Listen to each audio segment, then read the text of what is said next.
to tell us about her father, who was a farmer, and also about two of her uncles. Is that right, Jenny?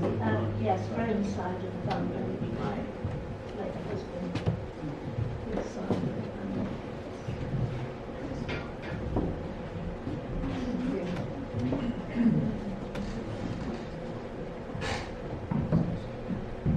Okay, yes. My father, Edmund James Keel, was born in 1895 at Stanton Brew. He left school at 12 years old and worked on a farm where he used to walk 3 miles to be there at 6 o'clock in the morning. A hard life for a 12-year-old. After a few years, Dad felt he wanted to see more of the world, so he enlisted for the army, although underage.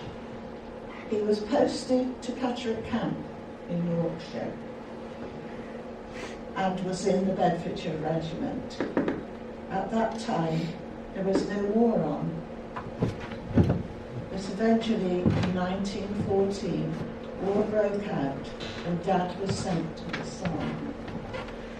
A horrific time in anyone's life. Dad had many experiences in those years, one of which was a bullet through a corned beef tin in a rucksack on his back.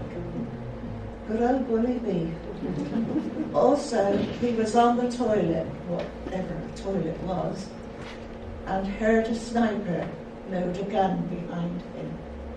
He ran with his trousers down. As with all soldiers, he saw horrendous things: death, fleas, lice, rats, and stood in trenches up to his waist in water. And hardest of all, losing comrades that were like brothers to him. Also, his heart went out to the horses being shot and sticking in the terrible mud and dying. Although Dad didn't talk much about the war, he would say the odd thing occasionally. And he did tell us about the Christmas when he sang carols with the Germans. Lights appeared in the snow on a clear night in no man's land. And the Germans were singing Annie Laurie in English. This impressed the English soldiers, and a German voice said, "I am a lieutenant gentleman. My life is in your hands." He walked towards the English lines, asking for an English officer. They sang many carols together, and then it was back to war. Although a truce was arranged for several days, so that the British could bury their dead marooned in no man's land.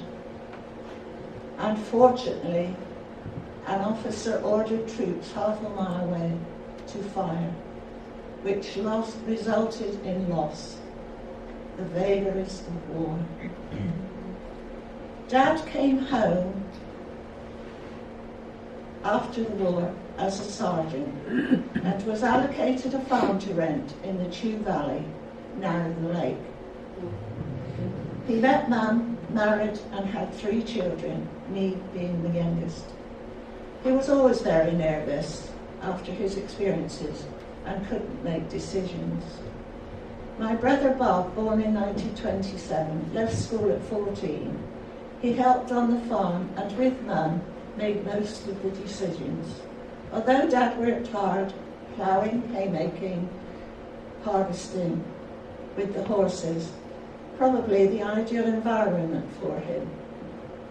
Life went on and he died at 85 on the 2nd of January 1981 at Mac's house, Winston.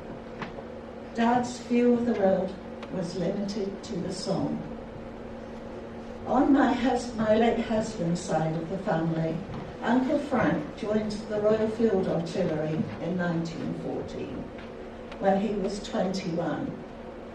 He was a gunner and fought in France and northern Belgium. In 1916, Uncle Frank was in the Battle of the Somme, including attacks on High Wood and the Battle of Ypres, capturing Beaumont Hamel, taking more than 2,000 prisoners. Also in 1917, he took part in the Arras Offensive, the Battle of Pilkin and Menin Ridges, and the Cambrai operations, and many more battles.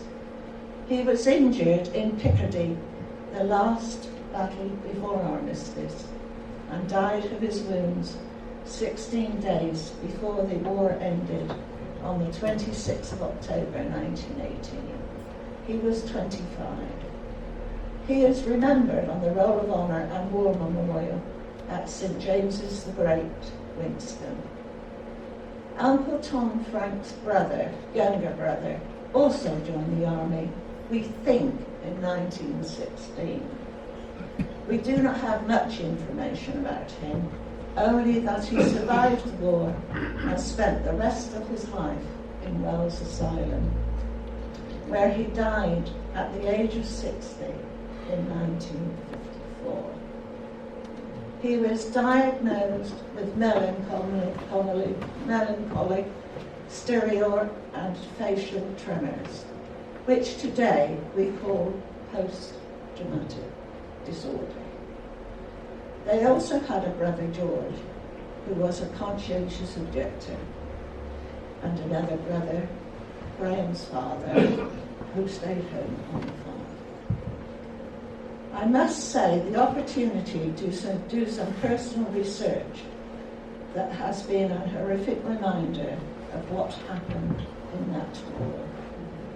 My thanks to the Winston and Sanford Project for all they have done. A wonderful vision that the Reverend Lydia Avery had that has now come to fruition.